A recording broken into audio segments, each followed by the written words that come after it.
And joining me with more on what's behind the protests and political turmoil in Thailand is Gregory Poling from the Center for Strategic and International Studies here in Washington, D.C. Gregory, thank you so much for joining us. Thank you for having me. First of all, what do you make of the latest move by the Prime Minister in Thailand?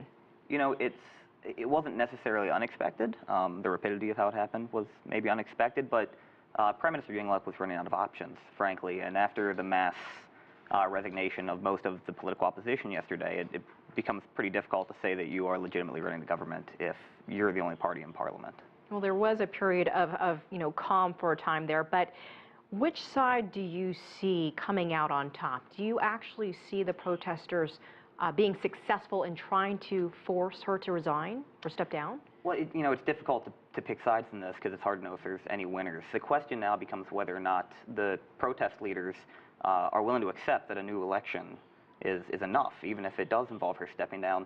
Because if there's one thing that's been proven, it's that they can't win at the ballot box. If there's another election by February 2nd, Prime Minister Yingluck's party will win again, and then we'll be right back where we are now. So, well, tell us more about the opposition and some of the people behind this movement. Who are they, and what are they representing? Well, the opposition on the streets now is a pretty broad alliance of conservatives, middle class, the elites, along with monarchists and religious conservatives.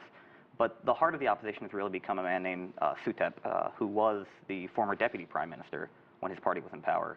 And what he argues for is it's not just that Yingluck steps down, but that her entire party steps down, her supporters. He views her as a puppet, a front for her older brother, Thaksin Shinawatra, who was ousted from power in 2006. And like I said, he knows he can't win at the ballot box, so it's unclear if her stepping down, calling new elections, will really give us a path forward. Do you anticipate these protests to continue going on? And are you surprised by the amount of time that it has taken? I mean, it seems to have been going on and on and on. I mean, yeah, this has been a pretty steady cycle of political stalemate and crisis after crisis since 2006. And this is just the latest battle in that movement, I think. What this is really about are fundamental changes in Thai society, the empowerment of the North, where Thaksin and now Yingluck draw their support, and in a sense the threat that represents to the social and political power and economic power of the elites in and around Bangkok. So this is, one election is not going to fundamentally change those demographics. Well, I was going to say, and if they get what they want, which is for her to step down, will anything be accomplished? Will things turn around to what they are hoping for? Well, what they're calling for, in addition to Prime Minister Yingluck and her allies stepping down, is essentially to suspend the democratic system for the time being. They want power to be put in the hands of an unelected group of elites. We don't know who exactly gets into that, but presumably it's the opposition's allies, not the ruling governments. And it's because they feel that they can't win in a democratic Thailand anymore, so they need to bend the rules to allow the continued, preeminence of this old Bangkok elite who's been ruling the country. And Gregory, we look at Thailand and people around the world see the country as a peaceful place, a very popular vacation destination. What does this do for the huge tourism industry in that country? Do you anticipate it being affected at all? Is this still a safe country in which to visit? We haven't seen anything that suggests that it's not safe for foreigners.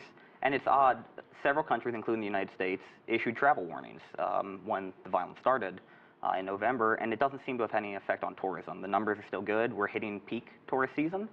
But in Bangkok, I mean, the economic policymakers are certainly aware that the longer this goes on, the more you ruin Thailand's traditional image as a tourist-friendly paradise. Nobody wants to go visit paradise if there's constant running street battles and protests.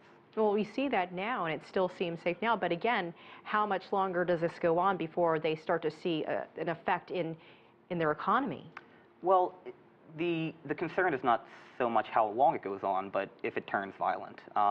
Right now, these protests have, by and large, been peaceful.